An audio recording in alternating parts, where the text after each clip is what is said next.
ফেরাউন গোষ্ঠীটাকে, গোটা গোষ্ঠীটাকে, শুধু একটা না গোটা গোষ্ঠীকে আমি ডুবাইয়া মেরেছি, বলেন নাউজুবিল্লাহ। ফেরাউন ডুবে আর পানি খায়, পানি খাইতে খাইতে পেট ছোট না বড়, বড় হয়ে গেছে। তখন ডুবে পানি খায় আর বলে আমানতু বিরাব্বি মূসা ওয়া হারুন।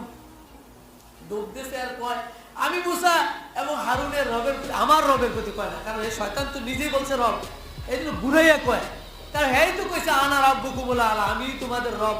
এখন এমনি কয় কেমনে এটা যে আমার রব আল্লাহ, এটা কয় না। কয় মূসা এবং ফেরাউনের রবের প্রতি আমি ঈমান আনলাম, আমি ঈমান আনলাম। ডুবে আর কয় আল্লাহ কয় আল্লাহ